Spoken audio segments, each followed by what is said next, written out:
who can... Yeah, look at this opener. Double ring of protection on Jakiro. Extra tanky. 8 armor, 650 HP at level 1. How do you kill this guy? And a lot of it's physical. You got Avenge Slack lane with an Omni Knight. Like, there's... A magic missile isn't really that much damage. It's just more a setup for the slow and sets up the pounce, and then after the pounce hits, it's right-click damage. You keep him in place with the stun, the pounce, and you right-click away, but that's where having 8 armor means you're going to be very tanky. Oh, CM. I said CM, I meant to say SEMA. I saw the capital C and M and just went with it. Gets scattered out here. Dire put down one of their observer wards. Oh, look at these cute wards. They're little hearts with a squirrel running on the eyeball. I don't know if I've seen these, but they are adorable. Oh, yeah. Look at that. People are really getting creative with these wards. I like the squirrel.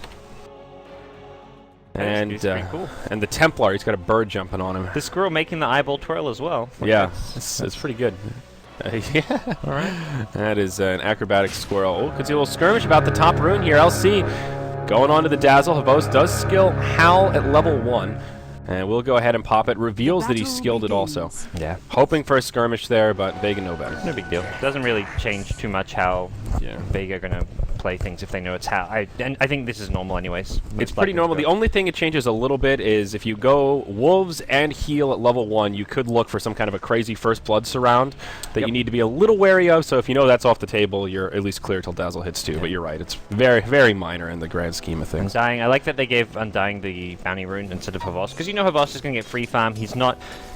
But getting like a support, a fast level 2, and someone like Undying who's going to have probably decay level 1, then get the Tombstone, or even like a Soul Rip, and getting that fast level 2 can be really potent on a hero like Undying.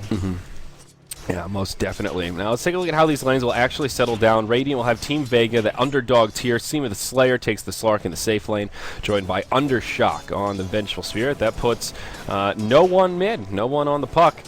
Our Zeke will play the Omni Knight, and who is this LC? Pashibashu? Something close to that. I don't know. Maybe that is not a name I'm familiar with. I recognize like half of the Vega squad, but not this LC. I'll do some Steam profiles. I wonder if that's a pseudonym. Is that a Sedoy, like name backwards kind of a play here? Was throwing me for a loop. Yes, Mr. Yodes. Like, who the hell is Yodes? Is this a new recruit here? Oh, it's Sedoy. Derp. Dire side, we've got Na'Vi, the team you know. Go Black, he'll be on the Undying here, joining Funnick in the off lane on the Jakiro there. Dendi takes mid on the Invoker, and that puts Vanscore on the Dazzle with Havost on the Lycanthrope, this early Basilius. Yeah, so Na'Vi with the dual lane, they can contest the pulls or at least come and leech XP, go for the last hits, and also get a decent amount of this lane. So Go Black's hit level 2. They've got their Magic 6 up as well, so if there is fighting, they'll get the charges. They'll really... I think they have the edge in this 2v2 at bottom, and probably the edge in this 2v2 up top. Omni Knight LC, not the most potent duo, which is where Omni Knight is kind of pissed off. He's gone for the rune. Yeah, Omni Knight LC is kind of cute. Once LC is 6, and you can duel and then use the Purification as like a big nuke while you heal up your LC. That's kind of fun, but until then, yeah, just a double melee dual lane where you're pretty susceptible to this Dazzle harassment.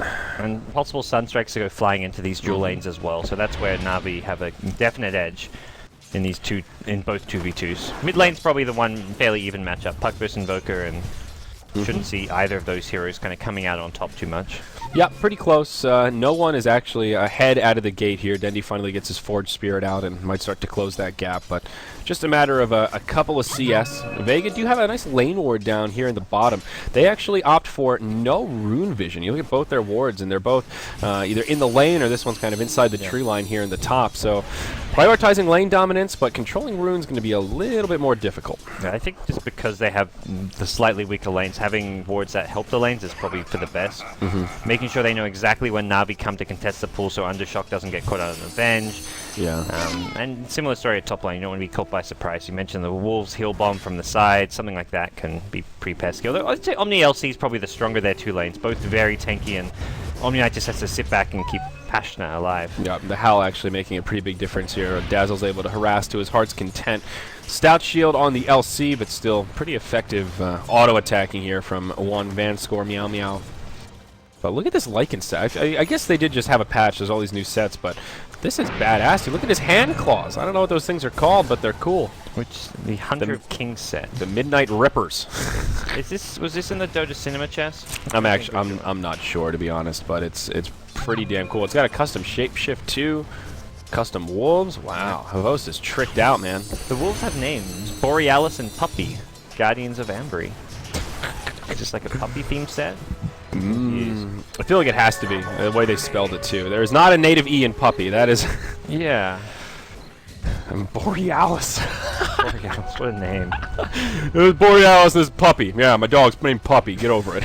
Like, oh, man. It's a wolf and you're calling him Puppy? Jeez, he's going to have identity issues later on in life. Undershock. He's going to have some health issues here coming up in a moment. Go Black with a double damage. Tombstone comes down. Purification flies out. Hits him with a heal, but, yeah, there's first blood drawn by Go Black. DD rune. That's some value there. My man, double damage Undying. Not somebody you want to square up with. Yeah, and that puts Omni-Knight bottom lane, and this 2v, even if this stays a 2v3, Na'Vi, I think, have the stronger lane. Level 4, make it level 5 Jakiro in a second. The experience on these heroes, a level 4 or 5 Jakiro with like 2 Dual Breath, 3 Liquid Fire is really potent. He may even go for a 3rd Dual Breath point because of the Liquid Fire nerfs. I wouldn't mind seeing that just because of the damage output that Dual Breath gives you. But whatever it is, this Jakiro is potent. You can't go on him because of the Ring of Protection. Well, they're now Tranquil Boots and Bassi. You got mana regen, you got HP regen, you got everything you need in this dual lane if you're Na'Vi. They're going to crush this tri lane. Yeah, I mean, look at Seema's farm right now. 8 last hits on the Slark in 5 minutes. Yeah. That is not even... A lot of those were neutrals as well. He moved to the pool camp. Easy camp, yeah. So he's really getting shut down here. And we'll see some initiation onto Funnick. Magic Missile into a pounce. There's the heal bomb, but Funnick is just so damn tanky. Yep. There's the heal from Go Black, and they're just going to back it on out. They're struggling to kill the Tombstone. Aftershock's going to die to zombies at this rate. It's the zombie apocalypse coming out. They finally bring down the Tombstone, but Venge will go down to Undying. Funnick gets the kill on Seema, and now our Zeke will probably live, but a disastrous 2-on-3 to say the least. Yeah, I mean, the Dazzle rotation definitely helped, but I think even without it, Funnick was going to live anyways. They may have not got those kills without the Dazzle, but they were not going to kill Funnick there. So tanky with the 10 armor. He's going to heal right back up. He's got decent mana, and Go Black has Arcane Boots now. This lane is so over. Throw in the towel. Vega Squadron, you gotta move something around there. You gotta go to plan B. 3 points in the Liquid Fire. Won't take heed to your advice, but we'll just nuke this tower down about as quickly as possible. Top lane, Seema, he's pulled a full rotation. He's gonna try to farm up here where Havos is getting some last hits. He sees the Wolfman and, well, wants a little piece of that. Tower will go down uncontested. 6.5 minutes in. Vega will just let this one fall. They do use the glyph, and I think one more Liquid Fire going to be all they need. Reduced damage, but still pretty potent. Still has that incredible attack speed slow, which is especially good on pushing towers. And yeah. I think there's been one of those overreactions to Jakiro. I've seen him picked so little since the patch hit, and it is a nerf, but there's still so many other things about this hero that make him ridiculous. He's got 2k gold. Oh my gosh! It's 7 minutes in. He's gonna rush it. Like no boots, Yules here. Is that? Oh, he's got the tranks rather. Go for a YOLO Midas or something. YOLO Midas. If you can get a 7-minute Midas as a Jakiro, I say more power to you. You know? Yeah. I'm not gonna judge it. I think that's a-okay.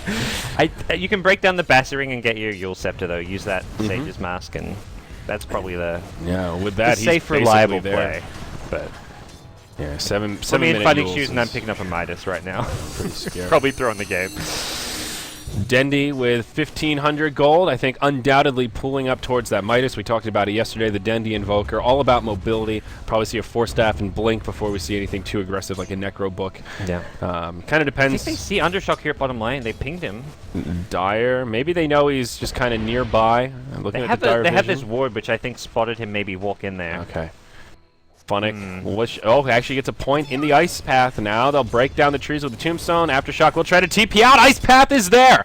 Sorry, Venge, but it looks like you're going to be having another bad time. A few more auto attacks and nowhere for him to go. Go Black's there, tickles him with the Arcane Boots aura before he goes down, and Tombstone still poking on the LC as now Funnick starts to chip at this tier 2. And it's a level 4 Liquid Fire now, so a lot of damage output and just pushing potential here. At Vega Squadron, I don't know what the plan is. I guess the LC rotating with overwhelming odds was the plan, but that's not going to do with the Liquid Fire. This tower already down to half HP more or less, and just look at Seema up top. He's just trying to defend this push. And Q on Omni at mid. Dodges a Sunstrike. That saves his life. Yeah. Oh, man.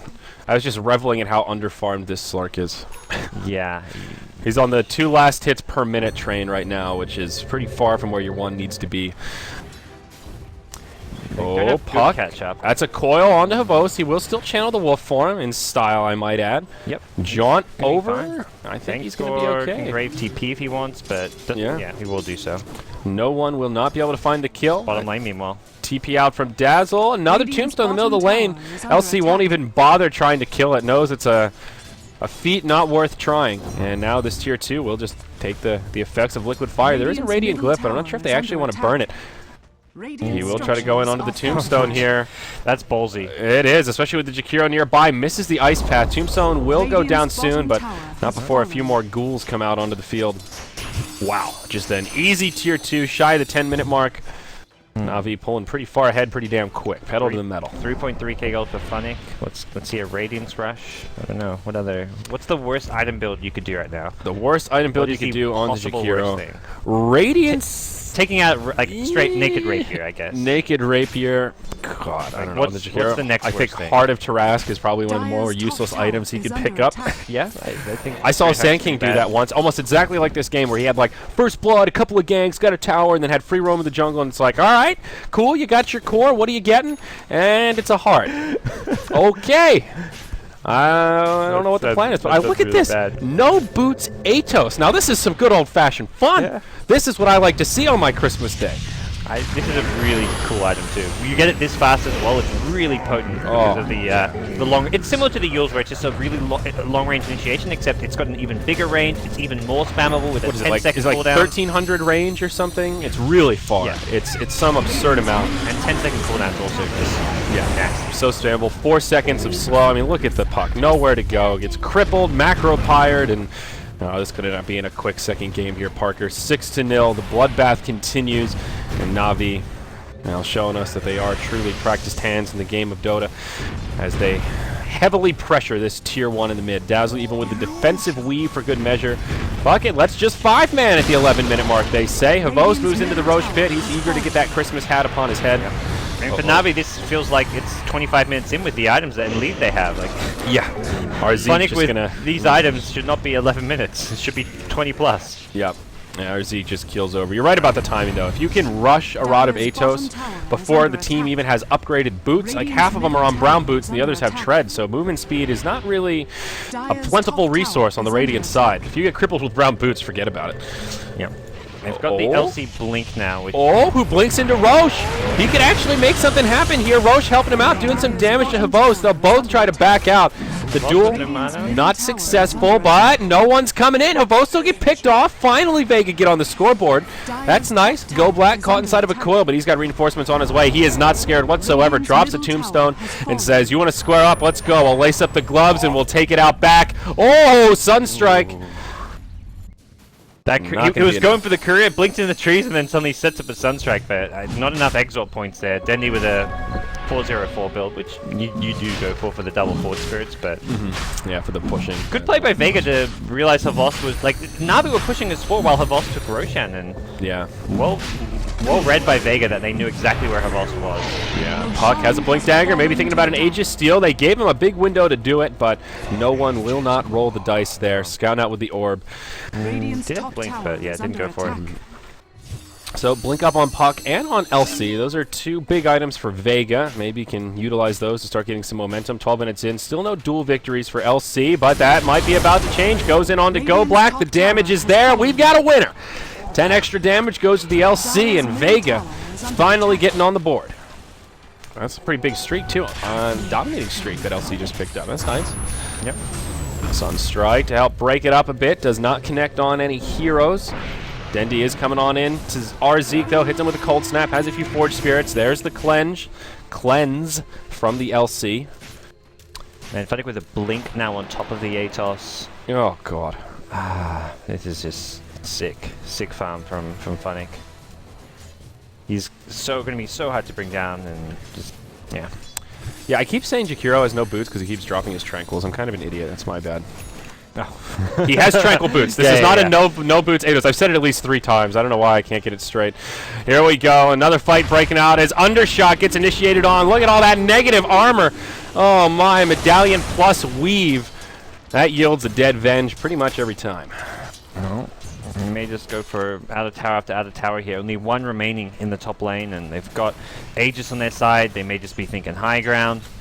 Just use the Macropire for your casual creep wave clearing, and everything turning up Na'Vi as far as their final Christmas Day game. Their final Christmas Day game, yeah. As far as today goes, though, it's not been good for Na'Vi. Today and yesterday, they've fallen out of Starladder, and that's definitely been that's the one tournament where Na'Vi have been consistently, like, at least at the LAN finals. This is going to be, I think, maybe the first Starladder they haven't qualified for. It's that is their big tournament. Time. I mean, at the LAN, they always have the little stars for the player profiles, see how many like Starladders they've been to, how many Starladders they've won, and the last Starladder I was at, I didn't know what the stars were because I couldn't believe that, you know, like Puppy and Dendi had like 12. You know, they've been to like literally every Starladder, then a couple bonus stars for good attendance, you know.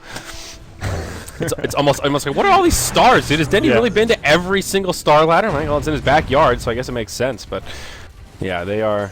It doesn't feel like Starladder without Na'Vi. Ooh, overwhelming odds actually going to do a lot as it connects on, I think, all 4 heroes there.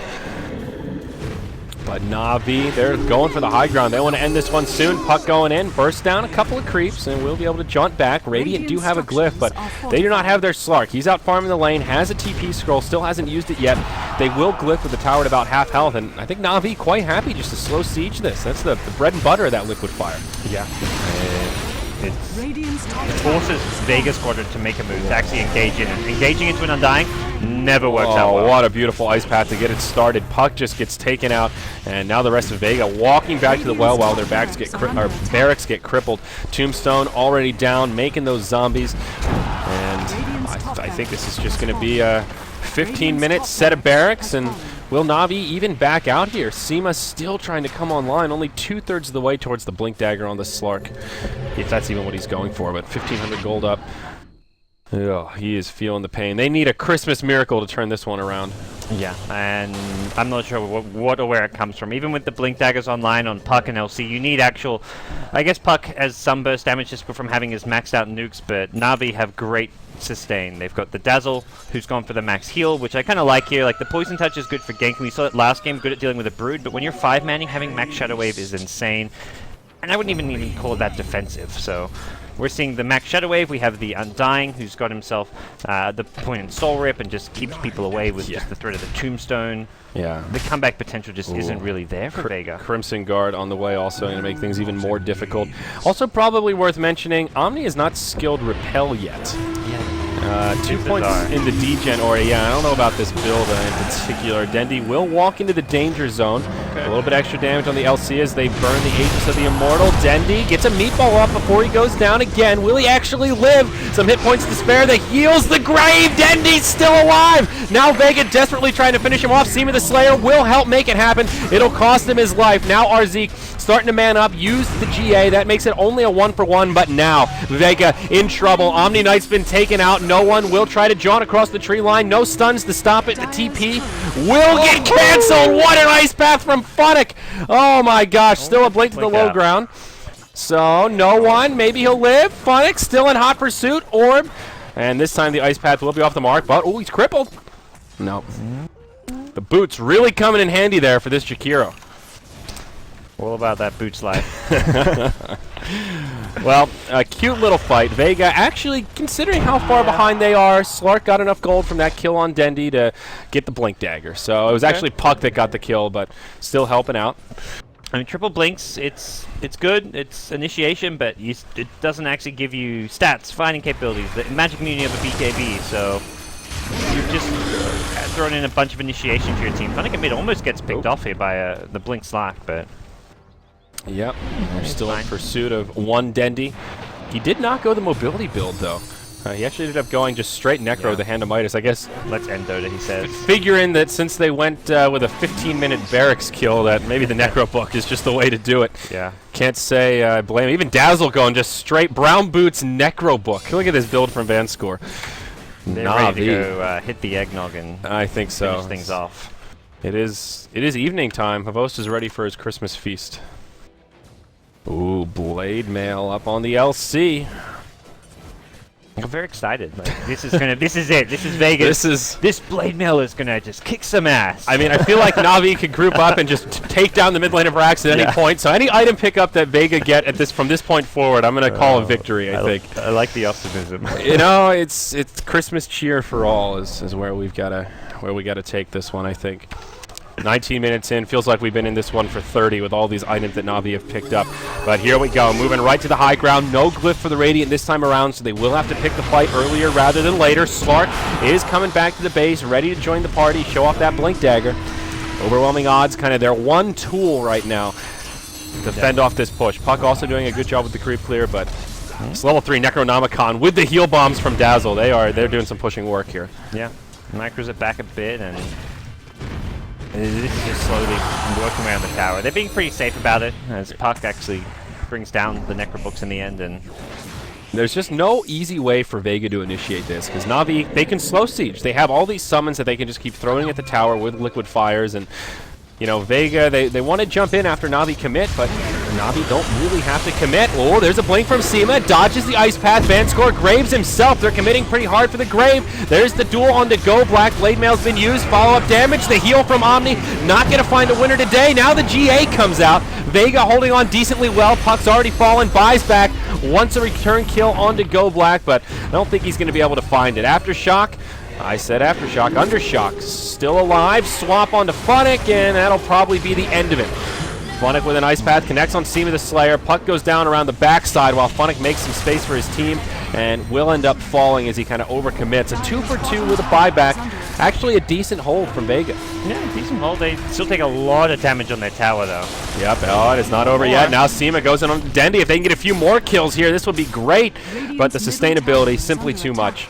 Yeah, with the Dazzle and the Undying. Arzeek keeps pushing out pretty far. Necro 3's back up for Dendi too, so that could be a resurgence in this Na'Vi push if they want to. Necro 2 just gets picked up by Havost as well, so Necro's all over. And well, Omni has gone back for Repel, gets 2 points in it now, so they do have some magic immunity. Havost isolated by Seema the Slayer, but hey, there's a Grave. Havost will be A-OK. Go Black gets dueled once more. This time, will they have the damage? Maybe to turn it around the other way? No winner declared. They'll go to square up, and Go Black wins the boxing match with the support of his healers. Arzeek now cold snapped, brought down. Hey, no one's here. He's ready to party. Drops the orb, just walking in circles around Na'Vi. Making some space for Seema, perhaps. He's coming in, trying to bring down the Vanscore, but he'll be forced to ultimate, walk away, and Shadow Dance will ensure his survival, but unfortunately will not ensure the survival of his structure. Yeah, 3 buybacks used in this fight over the last minute or so, and that's where Vega just not picking up items. They're going to lose their Rex anyways, and that seals their fate here, unfortunately. Yeah, I believe so. Maybe we'll see one more skirmish break out before it's all done. Go Black in the front lines, taking a lot of damage. There's the heal from him. Can Dazzle help keep him alive? Vanscore very low on mana, but has another heal. Has the maxed out Grave, but short some mana for it. Leveling up that Necronomicon still. Not even Arcane Boots. Oh man, mid lane of Barracks will end up getting taken out. Range still standing for now. Na'Vi will retreat, fill up those mana pools, and then I think they're going to be headed to that bottom lane. Even more Necro books coming out. Yep. Maybe a Roshan stop off as it's going to respawn just as Havost heads there. It was a pretty long respawn. Stop by the Santa Hat. Yep. And hopefully stay in there. He hangs around long enough to see it spawn. Yeah. Oh, there you go. So it's easy a lucky like and not much Vega can do to stop this. They're going to have their work cut out for them just defending these super creeps in the side lane, or top lane and mid lane. Yeah. Yeah. Buybacks. Let's see. Omni. Look at Funnick. He's carrying all the Dragon Balls. He's got the bit boosters, the point boosters. That's an item build. The Dragon Balls. I like that. That is an item build. Look at these sets. 2100 HP at 22 minutes. That's good. At first, like, I'm like, oh, he's going Bloodstone. Like, actually, no. He's just buying random shit from the secret shop. Yeah, it's good. Keeping up with 1,000 HP per minute. I like the benchmark here. Just mass Atos. Go for the stats. It's Value Town. Oh, we're going to see some initiation here around the backside. We are. Go Black. He gets jumped on. All right, they bring down the Undying. And Dendi, he's got Aegis though, unfortunately. No Tombstone at least now to worry about. Pretty good way to start off a fight. Puck will go down before the GA gets popped. Omni helps him keep his team alive. Vanscore. A lot of defensive abilities as he gets off the Grave. They'll bring down the Vengeful Spirit, and now it is full retreat mode for Vega. Oh, LC, he tried to TP out. That won't happen. Funnick hits him with the Ice Path. Zeke, does he have a repel? Nope, not for another second. Hits him with a heal bomb, and LC is down. Zeke repels himself to make the runaway. Oh, you devil. It will ensure his survival, but yep, I think this is that final victory push. Na'Vi, at least they can feel good about not getting upset by Vega. Yeah, and things on a positive note. Go into tomorrow against the Lions, hopefully at least end their Starladder Season 12 with a win, even if they won't be going to the Land Finals. And there's always a chance a team who kind of tend for whatever reason, so maybe they get in as like a replacement team, but this is the first Starladder in ever that Na'Vi have not qualified for the Land Finals. So they have 5 losses now. There's a, we talked about it earlier, very unlikely chance for a tiebreaker. I think it's 0. I think it's completely 0. Because I think LeJohns have their 11th win. Well, their last one of their wins is a default win. So I think they're now 14 on 11 wins. Gotcha. And Na'Vi at most can get 10. Sad story for Na'Vi. They'll get a couple of kills to pick them up here. A little Christmas pick-me-up. As Seema, the Slayer. There's no M there, folks. Gonna die one last time. Zeke, look at this, repelling himself. Look at that repel. Oh, what a spell. Drone's exposed, and actually the LC almost gets a kill on Dazzle. That's fun. Making him wait till the bitter end. I guess that's a GG. I don't know.